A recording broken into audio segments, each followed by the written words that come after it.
EMPSC कट्टा चॅनलचे latest video सर्वात आधी पाहण्यासाठी चॅनलला सबस्क्राइब करा आणि हा बेल आयकॉन दाबायला विसरू नका। नमस्कार, मी सचिन गोळीक, स्पर्धाग्राम आणि आपल्या EMPSC कट्टा या YouTube चॅनलमध्ये तुम्हा सर्वांचं स्वागत आहे। आपण आता अतिसंभाव्य प्रश्न विश्लेषण भाग 3 याच्यामध्ये अतिशय महत्त्वाचे कंबाईनच्या दृष्टिकोनातून येणारे जे प्रश्न आहेत तर याच्या दृष्टिकोनातून हे प्रश्न बनवलेले आहेत आणि त्याचबरोबर त्या प्रश्नाच्या अनुसरून त्याचं विश्लेषण पण पाहण्याचा आपण इथं प्रयत्न करणार आहोत। ठीक आहे, तर अशा पद्धतीने आपण घेतोय आता पहिला प्रश्न। आता पहिला प्रश्न घेत असताना या कंबाईनचा जो सिलेबस आहे त्या कंबाईनच्या सिलेबसमध्ये जे पॉइंट्स टाकलेले आहेत त्या प्रत्येक पॉइंटवरती अतिसंभाव्य सिरीजमध्ये अतिसंभाव्य एपिसोडमध्ये तुम्हाला सगळ्या टॉपिकवरती इथं प्रश्न टाकण्याचा पुरेपूर प्रयत्न केलेला आहे आणि सगळ्या जे सिलेबसमध्ये जेवढे पॉइंट्स दिलेले आहेत तर प्रत्येक पॉइंटला आपण टच करण्याचा इथं प्रयत्न करतोय। व्हिडिओ शेवटपर्यंत बघायचं, कारण प्रश्न हा प्रत्येक वेळी वेगळा टॉपिक आणि वेगळ्या दृष्टिकोनातून एक डिझाइन केलेला असतो। त्याचबरोबर त्या प्रश्नाचं विशेष विश्लेषण पण तुम्हाला मिळून जातं। कदाचित प्रश्न ॲज इट इज ही पडू शकतो किंवा विश्लेषण जे सांगितलं जातं त्या विश्लेषणाच्या आधारावरती तुम्हाला बऱ्यापैकी प्रश्नांची उत्तरं सोडवण्यासाठी इथं कंबाईनच्या परीक्षेमध्ये मदत होणार आहे। तर पहिला प्रश्न काय आहे आणि प्रश्न वाचत असताना किंवा तुम्हाला स्क्रीनवरती प्रश्न दिसल्यानंतर ABCD किंवा 1 2 3 4 मध्ये तुम्ही या प्रश्नाचं उत्तर देण्याचा पुरेपूर प्रयत्न करत चला, कारण एकच उद्देश आहे की तुम्हाला 2022 मध्ये पोस्ट मिळाले पाहिजे, तुम्हाला या वर्षी पोस्ट मिळाले पाहिजे। ठीक आहे, आता पहिला प्रश्न आहे की .यांनी म्हणजेच काय तर व्यक्तीचं नाव विचारलेलं आहे, व्यक्ती सापेक्ष क्वेश्चन आहे। कधीही लक्षात ठेवायचं, इतिहास जो आहे ते इतिहास या 4 गोष्टीवरती टिकून आहे की इतिहासाचे जवळपास 99% प्रश्न जे आहेत, मी 100% प्रश्न म्हणायला हरकत नाही, 100% प्रश्न हे 4 गोष्टीवरती येतात। 4 गोष्टी कोणकोणत्या आहेत तर पहिली गोष्ट आहे कोणती तर व्यक्ती सापेक्ष प्रश्न येतो। त्यानंतर दुसरी महत्त्वाची गोष्ट कोणती आहे तर वर्ष, तिसरी गोष्ट आहे ठिकाण आणि चौथा महत्त्वाचा जो फॅक्टर येतो तर याच्यामध्ये काही संस्था किंवा काही संघटना। ओके, तर या महत्त्वाच्या 4 गोष्टींच्या बाहेर इतिहासाचा आजपर्यंत रेकॉर्ड आहे की एकही प्रश्न गेलेला नाही। आणि तुम्ही सगळेजण जेवढे इथं तुम्ही लेक्चर बघता किंवा जेवढे लेक्चर हे लाईव्ह सोडून ऑफलाईन मध्ये जाऊन सुद्धा त्या मोडमध्ये लेक्चर बघत असता तर त्यावेळी लक्षात ठेवायचं आहे की प्रत्येक परीक्षेमध्ये मग MPSC असो किंवा भारतातली कोणतीही परीक्षा असो या 4 गोष्टींच्या बाहेर इतिहासाचा प्रश्न अजूनपर्यंत गेलेला नाही। आणि याला ही चतुसूत्री थोडासा अभ्यास केल्यानंतर तुम्ही ज्या नोट्स बनवता त्या नोट्स म्हणजेच ही चतुसूत्री आहे आणि या चतुसूत्रीच्या आधारावरती जवळपास तुम्ही 100% काय करू शकता, प्रश्नांची अचूक उत्तरे शोधू शकता। ठीक आहे, पहिला प्रश्नाकडे जाऊ आपण। पहिला प्रश्न व्यक्ती सापेक्ष आहे, कारण ऑप्शन्स मध्ये व्यक्ती दिलेले आहेत। ठीक आहे, आता प्रत्येक प्रश्न तुम्हाला त्या चतुसूत्रीमध्ये बसवण्याचा मी प्रयत्न करतो। कसं यांनी बेळगाव वसतिगृहाच्या कारभाराची तक्रार म्हणून, कारण त्या कारभारामध्ये खूप सारा भ्रष्टाचार होत होता म्हणून ते वसतिगृह बंद केलं। कोणी बंद केलं तर यांनी बंद केलं, धारवाडला सुरू केले, ते वसतिगृह बंद केलं बेळगावचं आणि धारवाडला सुरू केलं आणि याची जबाबदारी जी आहे हे बळवंत वराळे यांच्याकडे दिली होती। ठीक आहे, त्याचबरोबर तर 1920 पासून नाशिकच्या वसतिगृहाची जबाबदारी भाऊराव कृष्णराव गायकवाड यांच्याकडे दिलेली होती, भाऊराव गायकवाड यांच्याकडे दिलेली होती। इथं 2 व्यक्ती आले, इथं 2 वर्ष आलेलं आहे। ठीक आहे, तर इथं 1928 ला हे बेळगावचं वसतिगृह बंद केलं होतं आणि तेच वसतिगृह बंद करून धारवाडला सुरू केलं आणि त्याची जबाबदारी बळवंत कराळे यांच्याकडे दिली होती। 1920 ला नाशिक या ठिकाणी एक वसतिगृह उभा केलं आणि त्याची जबाबदारी भाऊराव गायकवाड यांच्याकडे दिली होती। मग वसतिगृह म्हटलेलं आहे। आता वसतिगृह म्हटलं तर तुम्हाला ऑप्शन्स मध्ये शोधायचे की वसतिगृहाशी संबंधित व्यक्ती कोण कोण होत्या तर याच्यामध्ये डॉक्टर बाबासाहेब आंबेडकर होते, कर्मवीर भाऊराव होते। आता बाकीचे जे खालची लोक आहेत तर यांचा आणि वसतिगृह यांचा खूप कमी संबंध होता। मग याच्यामध्ये याचं जे उत्तर आहे तर हे उत्तर आहे डॉक्टर बाबासाहेब आंबेडकर। आणि यांनी 1928 मध्ये बेळगावचं वसतिगृह बंद केलं, कारण त्या वसतिगृहाचा कारभार किंवा वसतिगृहाच्या कारभारामध्ये मोठ्या प्रमाणामध्ये भ्रष्टाचार होत होता आणि तो भ्रष्टाचार रोखण्यासाठी त्यांनी काय केलं ते बंद केलं। आणि धारवाड या ठिकाणी, हे धारवाड जे आहे तर या धारवाडमध्ये छत्रपती शाहू महाराज जे आहेत, हे छत्रपती शाहू महाराज यांचं प्राथमिक शिक्षण किंवा सुरुवातीचं जे शिक्षण आहे तर हे धारवाड या ठिकाणी झालं होतं आणि धारवाडमधून ते राजकोट या ठिकाणी शिक्षणाला गेलेले होते। मग तुम्हाला माहित असेल की इथं शिक्षक त्यांना कोण लाभलेले होते आणि त्याचबरोबर राजकोटमध्ये गेल्यानंतर त्यांना शिक्षक कोण लाभलेले होते। राजकोट हे जे ठिकाण आहे तर हे भारतातील संस्थानिकांच्या राजपुत्रांसाठी लॉर्ड मेयो यांनी अजमेर आणि राजकोट असे 2 काय केले होते कॉलेजेस सुरू केले होते। तर त्यामध्ये राजकोट या ठिकाणी छत्रपती शाहू महाराजांनी शिक्षण घेतलं होतं आणि धारवाडला तिथं जाण्याच्या अगोदर शिक्षण घेतलं होतं। इथं महत्त्वाच्या 2 व्यक्ती आल्या बघा, बळवंत वराळे हे 1928 मध्ये इथं धारवाड या ठिकाणी त्याची जबाबदारी दिली आणि 1920 मध्ये नाशिकच्या वसतिगृहाची जबाबदारी भाऊराव गायकवाड यांच्याकडे दिलेली होती, लक्षात ठेवायचं. मग याचं उत्तर आहे डॉक्टर बाबासाहेब आंबेडकर. मग आता दुसरा जो ऑप्शन आहे कर्मवीर भाऊराव पाटील, तर कर्मवीर भाऊराव पाटील जे आहेत तर हे देसाई पूर्वीचं नाव होतं, त्यांचं मूळ नाव होतं, हे जैन धर्माचे आहेत. त्याचबरोबर 1919 मध्ये कुठं तर काले, कराड आणि सातारा, तर याच्यामध्ये एक सत्यशोधक परिषद भरली आणि सत्यशोधक परिषदेमध्ये रयत शिक्षण संस्थेची सुरुवात इथं झाली होती. परंतु याच्या अगोदर 1909 पासून त्यांनी वसतिगृह सुरुवात किंवा शैक्षणिक कामाला सुरुवात केलेली होती. मग इथं कर्मवीर भाऊराव पाटील यांनी जी वसतिगृह उभा केली होती तर त्या वसतिगृहामध्ये कमवा आणि शिका हा प्रकार होताच आणि त्याचबरोबर स्वाभिमानाची शिकवण दिली जात होती आणि त्याचबरोबर त्या वसतिगृहामध्ये कोणत्याही प्रकारचा जातीभेद न पाळता, कोणत्याही प्रकारचा वर्णभेद आणि उच्च नीचता न पाळता बहुजन समाज, बहुजन म्हणजेच कुठं तर तिथं कॅटेगरीपासून अगदी सगळ्याच जाती धर्माच्या लोकांपर्यंत त्या सर्व मुलांना आपल्या वसतिगृहामध्ये धर्मनिरपेक्षतेनं वागणूक आणि त्याचप्रमाणे शिकवण दिली जात होती. हे कर्मवीर भाऊराव पाटील यांच्या वसतिगृहामध्ये. ठीक आहे, तर यांच्यावरती यांची जयंती किंवा स्मृती दिन ज्या दिवशी असेल तर त्या दिवशी आपण यांच्यावरती डिटेल्समध्ये लेक्चर घेण्याचा इथं प्रयत्न करणार आहोत. दुसरे महत्वाचे दोन व्यक्ती आलेले आहेत, अण्णासाहेब लठ्ठे. 1935चा भारत शासन कायदा आहे बरोबर, आणि 1935च्या भारत शासन कायद्यानुसार 1937 मध्ये काय केलं होतं तर भारतामध्ये 11 प्रांतामध्ये सरकार स्थापन झालेलं होतं बरोबर. ह्या 11 प्रांतातील 8 प्रांतामध्ये काँग्रेस आणि 3 प्रांतामध्ये मुस्लिम लीग यांनी सरकार स्थापन केलं होतं. आणि या दरम्यान ह्या 8 प्रांतांपैकी बॉम्बे हा जो प्रांत होता, ह्या बॉम्बे प्रांतामध्ये बाळासाहेब खेर, ठीक आहे, तर बाळासाहेब खेर, बीजी खेर यांच्या अध्यक्षतेखाली हे मंत्रिमंडळ उभा राहिलं होतं. आणि या मंत्रिमंडळामध्ये अण्णासाहेब लठ्ठे जे आहेत हे छत्रपती शाहू समर्थक होते आणि त्याचबरोबर सत्यशोधक समाजाचे अतिशय जवळचा संबंध होता. आणि हे त्या मंत्रिमंडळामध्ये अर्थमंत्री म्हणून इथं काम पाहिलेलं होतं. अर्थातच मराठी माणूस म्हणजे असं म्हटलं जातं की छत्रपती शाहू महाराज यांचा पट्ट्या की ज्यांनी बॉम्बे प्रेसिडेन्सीचा अर्थसंकल्प सादर केला. आणि भारतामध्ये बॉम्बे प्रेसिडेन्सी म्हणजेच काय होती तर प्रतिष्ठेची होती, कारण बॉम्बे हा प्रांत जो होता तर इंग्रजांचं हृदय होतं.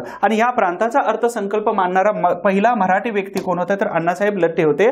आणि यांच्या अर्थसंकल्पाची चर्चा ही इंग्लंडच्या कुठं झाली होती तर इंग्लंडच्या पार्लमेंटमध्ये ही चर्चा झालेली होती की अशा प्रकारचा हा अर्थसंकल्प मांडलेला आहे 1937 मध्ये. परंतु 1937 मध्ये या लोकांनी सरकार स्थापन केलं. 1939 मध्ये 1 सप्टेंबर 1939 मध्ये हिटलरद्वारा दुसरं महायुद्ध सुरू झाल्यानंतर 1939 मध्ये ब्रिटिश सरकारने जाहीर केले की भारत सुद्धा मित्र राष्ट्रांच्या वतीने दुसऱ्या महायुद्धामध्ये सहभागी आहे. आणि त्याला अनुसरून आम्हाला विश्वासात नाही घेतलं म्हणून काय केलं 1937 मध्ये जे सरकार स्थापन झालं होतं ज्यांनी 2 वर्षापेक्षा जास्त कालावधीसाठी राज्य केलं होतं, स्वायत्तता किंवा स्वतंत्र राज्यकारभार हाती घेतलेला होता, तर त्यांनी काय केलं 1939 मध्ये इंग्रज सरकारच्या त्या भूमिकेमुळे आपल्या पदाचे राजीनामे दिले होते. तर अशा प्रकारे हे महत्त्वाचे अण्णासाहेब लठ्ठे आहेत. यांच्याबद्दल आपण डिटेल्स माहिती घेणारच आहोत. तत्पूर्वी इथं पहिले जे आहेत भाऊसाहेब हिरे, तर यांच्याबद्दलची थोडक्यात माहिती घेऊ आपण. 1948 मध्ये हे गांधीवादी नेते होते किंवा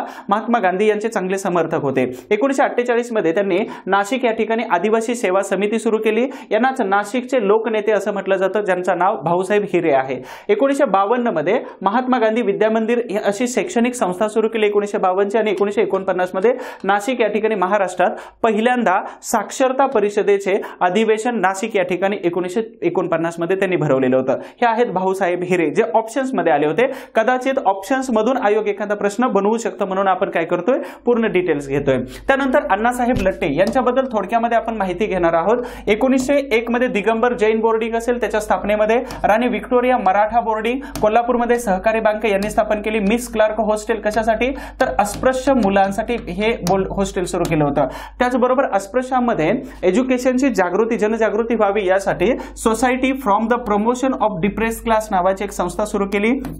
सांगली आणि कोल्हापूर या ठिकाणी मुलींचं हॉस्टेल्स त्यालाच काय म्हटलं जातं श्रविकाश्रम सुरू केलेलं होतं. शिक्षणाधिकारी म्हणून ते 1911 ते 1914 पर्यंत कोल्हापूर संस्थानामध्ये ते या पदावरती काम करत होते. बॉम्बे कायदे मंडळामध्ये जोशी यांची वतने रद्द करावीत याच्यासाठी विधेयक मांडलेलं होतं किंवा ते बिल मांडलेलं होतं. आता विधेयक आणि बिल मांडण्याचा जो पराक्रम आहे तर हा पराक्रम C.K. बोले ठीक आहे, त्यांनाच आपण उर्फ बाबासाहेब बोले म्हणतो किंवा सीताराम केशव बोले तर यांनी केलेला होता. ठीक आहे, तर पाटील शाळा सुरू केल्या होत्या. पाटील शाळा सुरू करण्याची संकल्पना अण्णासाहेब लट्टे यांची होती. याच्यानंतर वैदिक शाळा सुरू केल्या किंवा वेगवेगळ्या ज्या शाळा सुरू झाल्या तर ही पाटील शाळा ही सुरुवातीची होती. ही संकल्पना छत्रपती शाहू महाराज यांना समजावून सांगितली की गावाकडचे जे पाटील आहेत हे निरक्षर आहेत, परंतु त्यांना सुशिक्षित करून प्रशासनाचा एक भाग चांगला करता येऊ शकतं आणि म्हणूनच त्यांनी काय केलं, पाटील शाळा हा सुरू केली. हा उपक्रम एवढ्या चांगल्या पद्धतीने रन झाला की त्याच्यानंतर त्यांनी अनेक शाळा सुरू केल्या होत्या की ज्याच्यामध्ये वैदिक शाळा असेल किंवा ज्याच्यामध्ये सैनिक शाळा, अशा प्रकारच्या अनेक शाळा सुरू केल्या. डांबर प्रकरण काय होतं तर याच्यामध्ये एक बाबू पार्टी होते आणि दुसरं अजून एक पार्टी होती. एक सनातन्यांची पार्टी होती आणि एक गैर ब्राह्मण या लोकांची पार्टी होती की ज्याच्यामध्ये डांबर प्रकरण म्हणजे अलेक्झांड्रा हे राणी होती, विक्टोरिया, जसे ब्रिटनच्या राणी आहेत राजा आणि राणी, तर तशा प्रकारे एक अलेक्झांड्रा आणि तिथं कोल्हापूरच्या मेन चौकामध्ये काही पुतळे लावलेले होते आणि त्या पुतळ्यावरती काय केलं तर डांबरच फासलं 1914 मध्ये. आणि काही लोकांनी म्हणजे शिवाजी क्लबच्या काही पदाधिकाऱ्यांनी किंवा क्रांतिकारी युवकांनी काय केलं तर या पुतळ्यांना डांबर फासलं. आता याच्यामध्ये काय गंमत होती की अण्णासाहेब लट्टे जे आहेत ते अण्णासाहेब लठ्ठे यांना अडकवायचं होतं आणि यांना अडकवायचं होतं म्हणून यांच्या विरोधामध्ये साक्ष देण्यासाठी आपण जो अगोदरचा पर्याय बघितला 2 नंबरचा कर्मवीर भाऊराव पाटील, तर यांच्यावरती दबाव टाकला आणि त्यांना सांगितलं तुम्ही अण्णासाहेब लठ्ठे यांच्या विरोधामध्ये साक्ष द्या. परंतु कर्मवीर भाऊराव पाटील यांनी सांगितलं की मी कोणत्याही प्रकारे काही जरी झालं तर यांच्या विरोधामध्ये मी साक्ष देणार नाही. मग त्यांच्यावरती एका प्रेसला आग लावणे, दुकान फोडणे अशा प्रकारच्या वेगवेगळ्या खोट्या केसेस टाकल्या आणि कर्मवीर भाऊराव पाटील यांना तुरुंगामध्ये टाकलं. त्या तुरुंगात असताना कर्मवीर भाऊराव पाटलांनी 2 वेळा आत्महत्येचा प्रयत्न केला होता, लक्षात ठेवायचं. परंतु यांच्या विरोधामध्ये साक्ष खोटी दिलेली नव्हती, लक्षात ठेवा. त्याच्यानंतर हुबळी या ठिकाणी राजकीय आणि सामाजिक परिषद भरवलेली होती अण्णासाहेब लठ्ठे यांनी. त्याच्यानंतर युनियनिस्ट पार्टी सुरू केली होती. युनियनिस्ट पार्टी 37 नंतर सुरू केली. त्यांना राव बहादूर, दिवान बहादूर आणि करवीर रत्न अशा प्रकारचे त्यांना पुरस्कार दिलेले होते. हा पुरस्कार इंग्रज सरकारने दिला होता. हा पुरस्कार जो आहे तो कोल्हापूरचे राजा आणि त्याचबरोबर हा पुरस्कार कोल्हापूरच्या जनतेने किंवा राजाने बहाल केलेला होता. अशा प्रकारे पहिले मराठी अर्थमंत्री म्हणून अण्णासाहेब लठ्ठे यांचं नाव आपल्याला गौरवाने घ्यायला हरकत नाही. दुसरा प्रश्न आहे की जुलै 1922 आता ब्राह्मण आणि ब्राह्मणेतर चळवळ जे आहेत किंवा आंबेडकर पूर्व दलित चळवळ आणि ब्राह्मणेतर चळवळ या टॉपिकवरती आपण जास्त फोकस करतोय कारण गेली अनेक वर्ष आयोगाचा ट्रेंड जो आहे हा बदलत चाललेला आहे. ठीक आहे, तर त्याच्यामुळे जुलै 1922 मध्ये मागासवर्गीयांच्या नोकर भरतीसाठी जुलै 1922 मागासवर्गीयांच्या नोकर भरतीसाठी केंद्रीय आणि दक्षिण विभागासाठी निर्वाचन मंडळ नेमावे ही शिफारस खालीलपैकी कोणी केली होती. ऑप्शन्स पण सेम असणार आहे. त्याच्यामध्ये डॉक्टर बाबासाहेब आंबेडकर, छत्रपती शाहू महाराज आहेत, वीरा शिंदे आहेत आणि भास्करराव जाधव आहेत. आता एक गोष्ट लक्षात ठेवायची की ऑप्शन अनालिसिस नावाचा एक प्रकार असतो आणि हा प्रकार जोपर्यंत तुम्हाला व्यवस्थित जमत नाही तोपर्यंत आपण आयोगाद्वारा विचारले जाणारे जे प्रश्न आहेत ह्या प्रश्नांची उत्तर आपल्याला बरोबर जमणार नाहीत. कारण ऑप्शन आपल्याला प्रश्नाचं उत्तर जर जमत नसेल तर आपण अंदाज लावू शकतो. आता अंदाज लावण्यासारखं सांगतो तुम्हाला, इथं जुलै 1922 दिलेलं आहे आणि त्याचबरोबर मागासवर्गीय हा शब्द दिलेला आहे. त्यांना समाजामध्ये प्रतिष्ठा, त्यांना नोकरीमध्ये स्थान दिलं जावं, तर ह्या सगळ्या गोष्टी आहेत. म्हणजे एक उदाहरण सांगायचं झालं तर 1857चा उठाव झाला बरोबर आणि 1890 मध्ये लॉर्ड किचनेर जो आहे हा लॉर्ड किचनेर, इथं नाव लिहितो मी लॉर्ड किचनेर, तर हा लॉर्ड किचनेर कोण झाला होता तर लष्कर प्रमुख झाला भारतातील. आणि यानं काय केलं माहितीये का तर 1890 पर्यंत जे महार बटालियन होती किंवा महार बटालियन, रामोशी, मांग ह्या सगळ्या जमातींच्या ज्या बटालियन असायच्या तर यांची संख्या लष्करातून कमी करायला सुरुवात केली होती. मग आपल्याला गोपाळ बाबा वलंकर माहित असतील, किसन फागुजी बनसोडे माहित असतील, ह्या सगळ्या लोकांनी काय केलं तर विनंती अर्ज असं करून त्या लोकांचा समावेश करावा, लष्करामध्ये भरती करावी अशा प्रकारचं एक मोहीम चालू केली होती. तर मग याच्यामध्ये काय होतं की जसं लष्करामधली भरती त्यांची कमी केली तर तशाच पद्धतीने मागासवर्गीयांना नोकरीमध्ये केंद्रीय आणि दक्षिण विभागासाठी निर्वाचन मंडळ स्थापन करावं. मग हा प्रयत्न कोणाचा आहे तर मागासवर्गीयांचा उत्थान आहे, बहुजनांचं उत्थान करणे, त्यांच्यामध्ये परिवर्तन घडवून आणणे. तर याच्यासाठी मग doctor Babasaheb Ambedkar, options are same. कसं तर डॉक्टर बाबासाहेब आंबेडकर हे मागासवर्गीयांच्या साठी सुधारणांसाठी प्रयत्न करत होते. छत्रपती शाहू महाराजांनी सांगितलं होतं माझा समाज जर 3री जरी शिकला तर संपूर्ण राज्य त्यांच्या नावावर करेन आणि मी निघून जाईल कुठेतरी. त्याच्यानंतर वीरा शिंदे, डॉक्टर बाबासाहेब आंबेडकर यांच्या अगोदर सर्वात जास्त काम कोणी केलं असेल तर वीरा शिंदे यांनी आणि भास्करराव जाधव म्हणजेच त्यांना प्रतिशाहू महाराज म्हटलं जातं। मग सगळे पर्याय जर सेम असतील तर तुम्हाला अनालिसिस काय करायचं सांगतो। तर जुलै 1922 आहे, ठीक आहे, जुलै 1922 छत्रपती शाहू महाराज यांचा मृत्यू कधी झालेला आहे तर मे 1922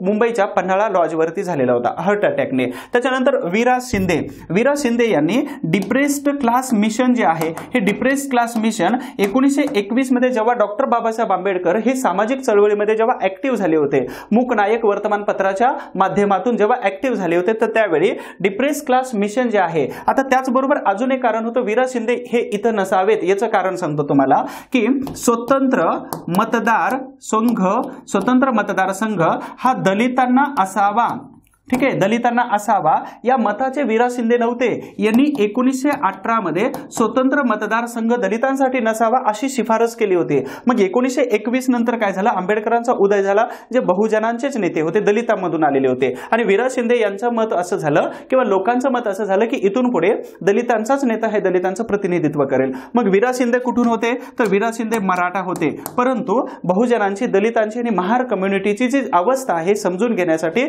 कित्येक वर्ष आपल्या बहिणीसोबत, आपल्या आई आणि वडिलांसोबत महार वस्तीमध्ये जाऊन राहिले होते, म्हणून यांना मराठ्यातील महारास या एका टीका टिप्पणीला समोर जावं लागतं। मग वीरा शिंदे हे इथं असणार आहेत का, कारण 21 नंतर डिप्रेस क्लास मिशन जे आहे हे बहुजनांच्या हातामध्ये गेली होती, म्हणून तिथून पुढे वीरा शिंदे जे आहेत हे पहिल्यांदा कुठे जातात, पहिल्यांदा वीरा शिंदेची फेज जाते प्रार्थना समाज, ओके। त्याच्यानंतर दुसरी फेज कोणती येते तर दलित उद्धाराचं काम, ठीक आहे। तिसरी फेज येते ते ही तिसरी फेज येते शेतकरी चळवळी, ठीक आहे। पुण्याच्या मार्केट यार्डमध्ये त्यांनी काय केलं होतं तर अखिल भारतीय म्हणजे शेतकऱ्यांसाठी एक परिषद भरवली होती। आणि चौथी जी स्टेज जाते तर वीरा शिंदे हे काँग्रेसमध्ये गेले होते, लक्षात ठेवायचं। मग इथं जो कार्यकाळ आहे 1922चा तर वीरा शिंदे हे शेतकरी चळवळीमध्ये इन्व्हॉल्व झाले होते। म्हणजे इथं दोन ऑप्शन गेले, ऑप्शन इलिमिनेट कसं करायचंय तुम्हाला, ऑप्शन अनालिसिस कसं करायचंय हे उत्तर असूच शकत नाही, हे तुम्हाला कसं करायचंय तर ह्याचं उत्तर मी सांगतो। हे दोन गेले। त्याच्यानंतर डॉक्टर बाबासाहेब आंबेडकर या ठिकाणी असणार आहेत का, डॉक्टर बाबासाहेब आंबेडकर,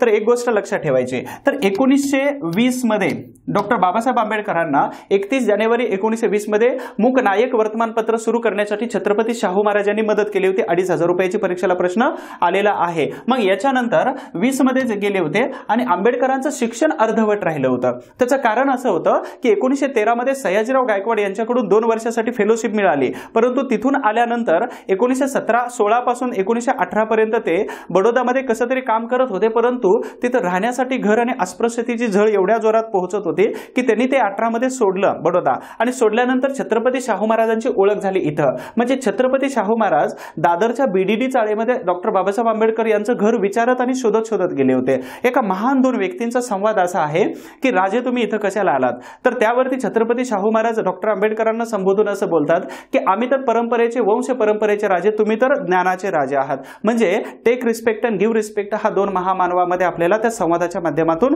दिसून येतो। अजून दोन महामानवांची मी छोटीशी स्टोरी अशाच प्रकारची सांगेल। तर डॉक्टर बाबासाहेब आंबेडकर यांना एज्युकेशनसाठी छत्रपती शाहू महाराज यांनी फेलोशिप देऊ केली होती 20 नंतर, ठीक आहे। तर 20 नंतर जेव्हा फेलोशिप देऊ केली होती तर त्यावेळी डॉक्टर बाबासाहेब आंबेडकर आपला राहिलेला अर्धा जो सिलेबस आहे, अभ्यासक्रम जो आहे पूर्ण करण्यासाठी विलायतेमध्ये गेले होते। पण 1920 नंतर जे गेले होते ते 1922च्या दिल्लीच्या परिषदेमध्ये जी गणेश गवई यांच्या द्वारा जी दिल्लीमध्ये परिषद भरली होती, त्या परिषदेचे अध्यक्ष छत्रपती शाहू महाराज होते, तर या परिषदेला आंबेडकर हजर राहिले होते, परंतु आंबेडकर या दरम्यान भारतामध्ये राहिलेले नव्हते, लक्षात ठेवायचं। मग इथं केंद्रीय आणि दक्षिण विभागासाठी निर्वाचन मंडळ नेमावे ही शिफारस कोणी केली, तर आंबेडकर, पण हा ऑप्शन इथून डिलीट झाला। पण याच्यासाठी तुम्हाला अवांतर वाचन आणि त्याचबरोबर ती ट्रॅडिशनल बुक आहे, तर याच्या व्यतिरिक्त काही पुस्तकं वाचणं अतिशय गरजेचं आहे, कारण आयोगाचे प्रश्न हे त्या पुस्तकातून येत आहेत। तर मग इथं ऑप्शन राहिला कोणता, तर भास्करराव जाधव। आता भास्करराव जाधव यांचं वर्णन कसं करता येऊ शकतं,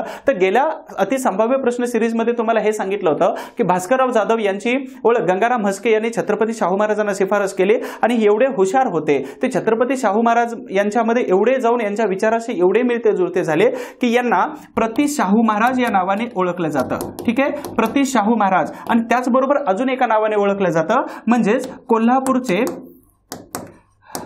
कोल्हापूरचे रचनाकार. ओके, कोल्हापूरचे दुसरे शिल्पकार किंवा रचनाकार म्हटलं जातं कोणाला, तर ए भास्करराव जाधव यांना. मग छत्रपती शाहू महाराजांचा एवढा यांच्यावरती विश्वास होता की कोल्हापूर महानगरपालिका, जी महानगरपालिका 14 वर्ष भास्करराव जाधव यांच्या ताब्यामध्ये होते. कधी बनली होती? 1854 मध्ये ही कोल्हापूरची महानगरपालिका बनली होती. आणि तेव्हापासून नंतर 14 वर्षापर्यंत ही भास्करराव जाधव यांच्या ताब्यामध्ये होती. कारण प्रशासक म्हणून अति उत्तम काम केलेलं होतं. त्याचबरोबर अनेक अस्पृश्य, अनेक बहिष्कृत परिषदा आणि अनेक समाज उद्धाराची कामं भास्करराव जाधव यांच्याद्वारा त्या संस्थानामध्ये पार पडलेली होती. नंबर 2 प्रश्न झाला. ओके, छोटीशी एक सूचना आहे, जर तुमच्यापर्यंत याच्याबद्दलची माहिती नसेल तर अशा काही विद्यार्थ्यांसाठी, अशा काही भावी अधिकाऱ्यांसाठी एक छोटीशी सूचना आहे. ओके, नोटीस आहे. काय आहे तर राहिलेले आहेत खूप कमी दिवस.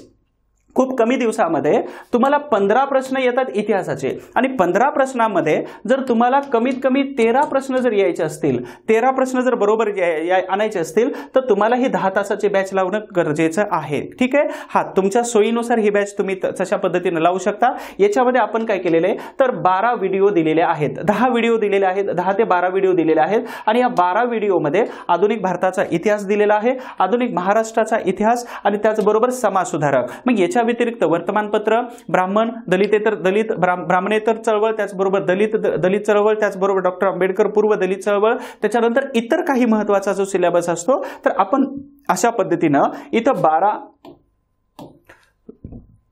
व्हिडिओमध्ये अशा प्रकारचा संपूर्ण सिलेबस आपण कव्हर केलेला आहे. सिंपल ही बॅच घेण्यासाठी काय करायचं आहे तर स्पर्धाग्राम नावाचं ऍप्लिकेशन डाउनलोड करायचं आहे. आणि विशेष महत्त्वाचं, स्पर्धाग्राम ऍप्लिकेशन डाउनलोड केल्यानंतर त्याच्यामध्ये जी प्रोसेस आहे तर त्या प्रोसेसनुसार तुम्ही जर गेला तर केवळ फी आहे 270 रुपये. आणि 270 रुपयेमध्ये तुम्हाला 12 तासाच्या व्हिडिओमध्ये कमीत कमी 13+ मार्कांची तयारी पुरेपूर इथं होणार आहे, गॅरंटेड. ठीक आहे. आणि म्हणून तुम्हाला ही बॅच जर मार्क येत नसतील, इतिहासाची जर भीती वाटत असेल, मार्कच येत नाही, तुम्ही जर स्किप केला असेल तर 100% याच्यातून ह्या one day marathon revision batch मधून तुम्हाला अगदी 270 रुपयेमध्ये तुम्हाला 13 पेक्षा जास्त मार्क येण्याची गॅरंटी मी देतो तुम्हाला. कारण इथं 13 का लिहिलं जातं तर आउट ऑफ बॉक्स 2-3 प्रश्न असतातच की जे प्रश्न कोणत्या शिक्षकालाही माहित नसतात आणि काढणारे एक्सपर्ट कोणत्या बुक मधून काढतात हे लवकर सापडतही नाही. आणि त्याच्यामुळे तुम्हाला एवढे मार्क मिळून जातात. लक्षात ठेवायचं, अशा प्रकारची एक बॅच आहे स्पर्धाग्रामच्या ऍप्लिकेशनमध्ये. जर तुम्हाला काही अडचण असेल तर हा नंबर जो आहे तर हा व्हॉट्सअपचा नंबर आहे. ठीक आहे माझा. तर या नंबरवरती तुम्ही मेसेज करून विचारू शकता, कॉल करू शकता. हा नंबर आहे ऑफिसचा. जर तुम्हाला टेक्निकल काय प्रॉब्लेम असेल तर या बॅचबद्दल आणि टेक्निकल प्रॉब्लेमबद्दल तुम्ही ह्या दोन्ही नंबरवरती फोन केला तरी चालेल. नंबर सेव्ह करून ठेवा दोन्ही पण. आता महत्त्वाचा तिसरा प्रश्न आहे, अयोग्य विधान, अयोग्य पर्याय निवडा. अयोग्य पर्याय या शब्दाबरोबर मैत्री करा. मी प्रत्येक व्हिडिओमध्ये सांगतोय. कारण का तर 11 ते 12च्या वेळेमध्ये 11 ते 12च्या वेळेमध्ये 1 आवर स्ट्रॅटेजी तुमची बेस्ट असायला पाहिजे. कारण आपण हजारो तासांचा अगोदर अभ्यास केलेला असतो आणि हजारो तासाच्या अभ्यासाला आपल्याला एका तासामध्ये कॉम्प्रेस करायचं असतं. आणि म्हणून हे 1 आवर स्ट्रॅटेजी जी आहे ती तुमची बेस्ट असायला पाहिजे. इतर स्पर्धकांच्या तुलनेमध्ये, इतर मित्रमैत्रिणींच्या, इतर अनेक ॲस्पायरंटच्या तुलनेमध्ये बेस्टच असायला पाहिजे. तर तुम्ही ते बेस्ट करू शकता. म्हणजेच अबकी बार जो आहे ना तर 60 पार चेंडू गेला पाहिजे तुमचा. म्हणजे काही सत्ताधारी यांनी अबकी बार 300 पार असा जो नारा दिला होता तो मला आठवतोय. म्हणून हा नारा आता द्यायचा आहे की अबकी बार 60 पार. म्हणजे 60 पेक्षा जास्त मार्क आले तर तुम्हाला कोणीच नाही रोखू शकणार, एसटी असो, एएस असो किंवा पीएसआय असो. म्हणून अबकी बार 60 पार हा नारा द्यायचा तुम्ही. ओके, अयोग्य पर्याय निवडा. अयोग्य पर्याय म्हणजे गुरु शिष्य परंपरा दिलेली आहे, त्या माध्यमातून तुम्हाला अनेक गुरु शिष्य इथं समजणार आहेत. तर लिओ टॉलस्टॉय म्हणजे काय तर वेस्टर्न फिलॉसॉफर आहेत. ठीक आहे, फिलॉसॉफर आहे. तर वेस्टर्न फिलॉसॉफर आहेत. महात्मा गांधीजींचे आध्यात्मिक गुरु होते, आध्यात्मिक गुरु होते. दुसरा पर्याय आहे न्यायमूर्ती रानडे हे टिळकांचे सल्लागार होते. डॉक्टर बाबासाहेब आंबेडकर संत गाडगेबाबांना आदर्श गुरु मानत होते. लोकमान्य टिळक वासुदेव बळवंत फडकेंना आपले क्रांतिकारी गुरु मानत होते. मग याच्यामध्ये बिलकुल काय सांगितलंय, अयोग्य ऑप्शन कोणता आहे. तर योग्य ऑप्शन कोणकोणते आहेत तर लिओ टॉलस्टॉय जे आहेत हे महात्मा गांधीजींचे आध्यात्मिक गुरु होते. लक्षात ठेवायचं. मग महात्मा गांधीजींचे राजकीय गुरु कोण होते राजकीय गुरु कोण होते? तर राजकीय गुरु कोण होते? तर गोपाळ कृष्ण गोखले. ठीक आहे, लक्षात ठेवा, गोपाळ कृष्ण गोखले हे त्यांचे राजकीय गुरु होते. पण गोपाळ कृष्ण गोखले हे कोणाला गुरु मानत होते? तर गोपाळ कृष्ण गोखले हे न्यायमूर्ती रानडे जे आहेत हे रानडे यांना गुरु मानत होते. ठीक आहे, पण गोखले एकटेच त्यांना रानडे यांना गुरु मानत होते का? तर बिलकुल नाही. तर रानडे यांना ॲलन ह्यूम ह्यूम हे सुद्धा आपला राजकीय गुरु मानत होते. लक्षात ठेवायचं. त्यानंतर पुढे गोपाळकृष्ण गोखले यांना अजून कोण कोण गुरु मानत होतं? तर इथं महत्वाची काही नावं आहेत. सरोजिनी नायडू. ठीक आहे, त्यानंतर मोहम्मद अली जिना. तर असे काही महत्वाचे व्यक्ती आहेत जे गोपाळकृष्ण गोखले यांना आपला राजकीय गुरु मानत होते. त्यानंतर दुसरा ऑप्शन आहे न्यायमूर्ती रानडे हे टिळकांचे सल्लागार होते. तर लोकमान्य टिळक जे आहेत हे टिळक आपले सल्लागार म्हणून न्यायमूर्ती रानडे यांना प्राधान्य देत होते. मग यांचे टिळकांचे गुरु कोण होते? तर घोष होते, शिरीष कुमार घोष होते. यांना टिळकांनी आपलं गुरु मानलेलं होतं. ते पण ऑप्शन बरोबर आहे. त्याच्यानंतर डॉक्टर बाबासाहेब आंबेडकर यांचे गुरु कोण होते? तर 3 गुरु आहेत, यांच्यावरती प्रश्न विचारलेला आहे. तर आंबेडकर संत गाडगेबाबांना आदर्श गुरु मानत होते. फक्त गुरु आहे का? नाही, तर आदर्श गुरु मानत होते. तर आदर्श गुरु. मग इथं प्रश्न काय विचारलेला आहे की डॉक्टर बाबासाहेब आंबेडकर यांचे 3 गुरु कोणते होते? तर पहिले आहेत, कालानुक्रमे घ्यायचं आपल्याला, तर गौतम बुद्ध, सिद्धार्थ गौतम बुद्ध. दुसरे गुरु कोण आहेत? तर संत कबीर आहेत, धर्मनिरपेक्ष, विज्ञान आधारावरती धर्म बनवणारे गौतम बुद्ध हे त्यांचे पहिले गुरु. दुसरे गुरु आहेत धर्मनिरपेक्ष, सेक्युलर ज्यांना म्हटलं जातं, ज्यांचे मुस्लिम म्हणून पहिल्यांदा दफन केलं आणि हिंदू म्हणून त्यांना परत काढला आणि अंत्यविधी केलेला होता. तर असे संत कबीर होते. आणि तिसरे गुरु जे होते तर बहुजनांना शिक्षणाशिवाय पर्याय नाही आणि स्त्रियांना चूल आणि मूल याच्यापासून बाहेर काढण्यासाठी आपल्याला प्रयत्न केले पाहिजेत. याच्यासाठी प्रयत्न करणारे महात्मा ज्योतिराव फुले हे डॉक्टर बाबासाहेब आंबेडकरांचे 3 गुरु होते. आणि याच्यावरती एमपीएससी आयोगाने प्रश्न विचारलेला आहे. मग इथं विचारले आदर्श गुरु. आदर्श गुरु म्हणजेच काय? तर समकालीन होते. लक्षात ठेवा, केवळ 6 डिसेंबर 1956 नंतर 14 दिवसाच्या अंतराने तो विरह सहन नाही झाला म्हणून 20 डिसेंबर 1956 मध्ये संत गाडगे महाराजांनी सुद्धा आपला प्राण सोडलेला होता.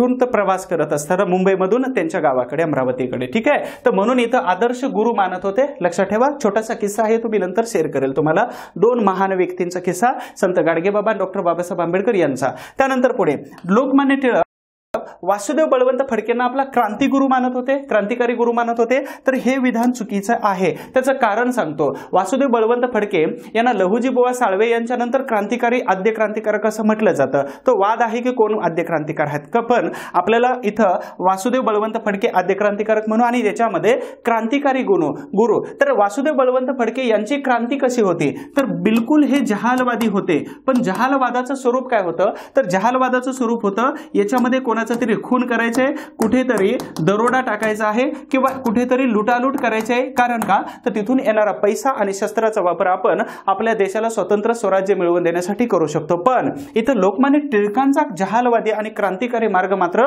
वेगळा होता. ह्या पेनामध्ये एवढी ताकद आहे की हा पेनाच्या लिखाणाच्या माध्यमातून एका सत्तेला अचं ब करता येतं किंवा ती सत्ता पालटता येते. आणि ही ताकद होती लोकमान्य टिळकांच्या लेखामध्ये. आणि त्यांचे जे लेख असायचे ते हे केसरीमध्ये असायचे. ठीक आहे, मग तुम्हाला एक्स्ट्रा वर्क आहे की केसरी आणि मराठा यांची स्थापना कधी झाली होती?